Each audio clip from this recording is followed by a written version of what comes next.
Hello everyone, নিয়ে হাজির হয়ে গেলাম মুরগির রোস্টের একটি ভিডিও নিয়ে। আপনারা অল্প সময়ে এই রোস্টটা রান্না করতে পারবেন। আমি মুরগিটা ভালো করে ধুয়ে একটি খাদাতে রেখে দিলাম। দেওয়ার পর হলুদ, মরিচ, লবণ দিয়ে ভালো করে মেখে নিয়ে প্রায় 20 মিনিটের মতো নর্মাল জিপে ফ্রিজে রেখে দিই। তারপর চুলাতে একটি কড়াই বসিয়ে দিলাম। তারপর পরিমাণ মতো তেল দিয়ে তেলটা গরম হওয়ার সাথে সাথে আমি মুরগির পিসগুলো একে একে দিয়ে দিলাম। দিয়ে এপিট ওপিট করে ভেজে একটি বাটিতে রেখে দিলাম। তারপর আবারও পিসগুলো দিয়ে ভালো করে এপিট এপিট করে ভেজে নিয়ে একটি খাদায় রেখে দিলাম।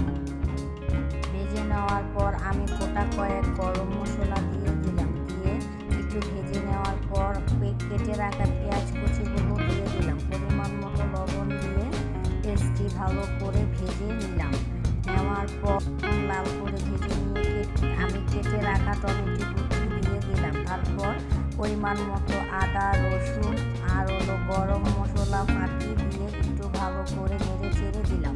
তারপর রাঁধুনি গুঁড়া মশলা দিয়ে দিলাম। দিয়ে পরিমাণ মতো পানি দিয়ে ভালো করে নেড়ে চেড়ে প্রায় 20 মিনিটের মতো আমি ভালো করে জাল করে নিলাম। জাল করে নেওয়ার পর গোটা কয়েক কাঁচামরিচ দিয়ে দিলাম। দিয়ে আরও ভালো করে নেড়ে চেড়ে কিছুক্ষণ ভালো করে মরিচটা দিয়ে ভালো করে মশলাটা কষিয়ে নেওয়ার পর ভেজে রাখা মুরগিগুলো দিয়ে দিলাম।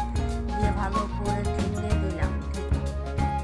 ভালোভাবে কষিয়ে নিয়ে তারপর পরিমাণ মতো তরকারিতে আমি ঝোল দিয়ে দিলাম। দিয়ে ভালো করে আবারও ঢাকনা দিয়ে ঢেকে 10-15 মিনিটের জন্য চুলা থেকে নামিয়ে নিলাম। নামিয়ে নেওয়ার পর আমি অন্য একটি কড়াই বসিয়ে দিলাম। পরিমাণ মতো দিলাম যাতে তারপর দেওয়ার পর আমি কয়েক পাখি ডিমগুলো ভালোভাবে ভেজে নিলাম। ভালোভাবে ভেজে নেওয়ার পর চুলা থেকে নামিয়ে নিলাম। ডিমটা নামিয়ে নেওয়ার পর 3 থেকে গুঁড়া দুধ আমি একটি বাটিতে নিয়ে নিলাম। দিয়ে দুধটা ভালো করে মিক্স করে নিলাম। দুধটা ভালো করে মিক্স করে নেওয়ার পর আমি দুধটা তরকারিতে ঢেলে দিলাম। দিয়ে আবারও ভালো করে নেড়ে চেড়ে দিলাম। আপনারা ইচ্ছা করলে টক দইও দিতে পারবেন। তারপর নেড়ে চেড়ে ভালো করে ঢাকনা দিয়ে প্রায় 30 মিনিটের মতো জাল করে নিলাম। জাল করে নেওয়ার পর ভেজে রাখা কয়েক পাখি ডিমগুলো আমি তরকারিতে দিয়ে দিলাম। দিয়ে আবারও ভালো করে নেড়ে চেড়ে দিলাম। দেওয়ার পর ভালোভাবে নেড়ে চেড়ে আমি একটি ঢাকনা দিয়ে তরকারিটা আবারও 20 থেকে 25 মিনিটের জন্য ঢেকে দিলাম। 30 মিনিট পর আমি ঢাকনাটা তুলে ভেজে রাখা জিরার ফাঁকিগুলো তরকারিতে দিয়ে দিলাম। দেওয়ার পর ভালো করে আবার নেড়ে চেড়ে চুলা থেকে কড়াইটা নামিয়ে নিলাম।